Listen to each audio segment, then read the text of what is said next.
उत्तर प्रदेश में मैनपुरी समेत 3 सीटों पर उपचुनाव हो रहा है। समाजवादी पार्टी के मुखिया और पूर्व मुख्यमंत्री अखिलेश यादव ने कल रामपुर की सभा में साफ तौर पर कहा कि जो मौजूदा सरकार है वो बदले की भावना से काम कर रही है और उन्होंने अल्टीमेटम दिया है कि अगर सरकार ऐसे ही काम करती रही तो भविष्य में कभी उनकी सरकार आएगी तो वो भी बदले की भावना से कार्रवाई करेंगे और जवाबी कार्रवाई करेंगे। इस बारे में बात करते हैं सूबे के पूर्व कैबिनेट मंत्री और भारतीय जनता पार्टी के वरिष्ठ नेता सिद्धार्थनाथ सिंह जी से। सर, जो अखिलेश यादव ने बयान दिया है, क्या कहना है इस पर? देखिए, अखिलेश जी कितनी दफे तक की या किस समय तक की मुंगेरी लाल के हसीन सपने देखेंगे। आप 17 में हार गए, फिर उसके बाद आप लोग 19 में जो था फिर मुंगेरी लाल के हसीन सपने देख लेने लगे और फिर उसके बाद आपने 22 में भी देखे। अभी भी आपको उम्मीद है 24 तो छोड़िए 27 की भी आप उम्मीद देख रहे हैं। तो कब तक के मुंगेरी लाल के हसीन सपने देखेंगे? और दूसरी बात, डर आपको होएगा अखिलेश जी, क्योंकि आपने गलत चीजें करी हैं, अवैध चीजें करी हैं और आपके लोगों ने करी हैं।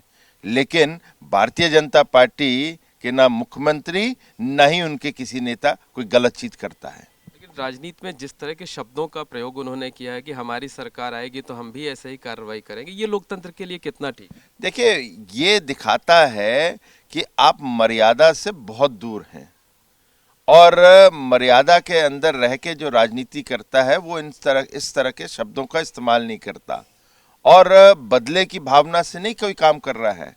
योगी सरकार में, भारतीय जनता पार्टी में कोई भी सरकार होती है वो बदले से नहीं काम करती, वो कानून के तहत करती है और आज कानून के तहत ही काम हो रहा है। इसीलिए कहा जाता है कि कानून सबके लिए बराबर होता है। उनका कहना है कि आजम खान का उत्पीड़न किया जा रहा है मौजूदा सरकार।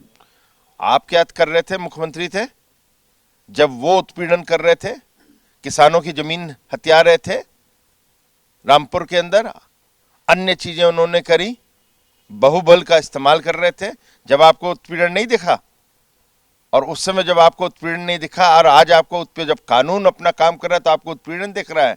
ये चुनावी स्टंट है।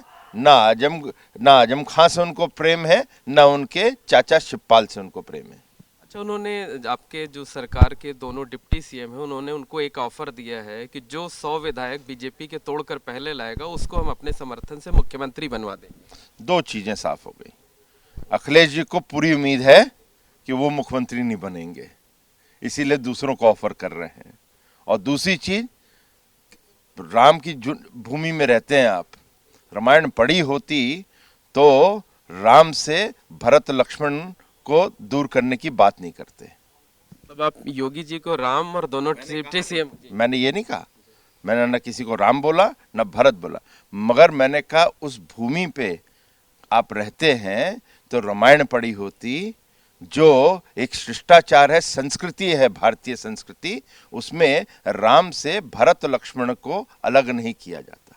अच्छा, क्या लगता है कि जो 3 सीटों पर उपचुनाव हो रहे हैं, जिस तरीके से समाजवादी पार्टी ने पूरी ताकत झोंक दी है, जिस तरह से उन्होंने चाचा शिवपाल यादव के पैर छू लिए हैं, उससे क्या हो सकता है इन चुनाव में नतीजे?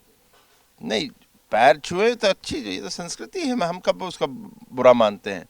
मगर चाचा ने भी बता दिया रास्ता, क्योंकि चाचा को उम्मीद है कि चुनाव के बाद वो किस रास्ते चलने वाले हैं भतीजे। तो उन्होंने कह दिया छोटे नेता अखिलेश जी हैं और साइलेंट जरूर रह गए। मैं कहने का मतलब ये हो गया कि बड़े नेता अब परिवार में मैं ही हूँ। बिल्कुल, सिद्धार्थनाथ सिंह ने साफ तौर पर कहा है कि अखिलेश यादव मुंगेरी लाल के हसीन सपने देख रहे हैं, ना तो उनकी कभी सरकार आएगी और ना वो कभी कोई कार्रवाई कर पाएंगे। कैमरामैन रोहित श्रीवास्तव के साथ मोहम्मद मोइन, एबीपी गंगा, प्रयागराज।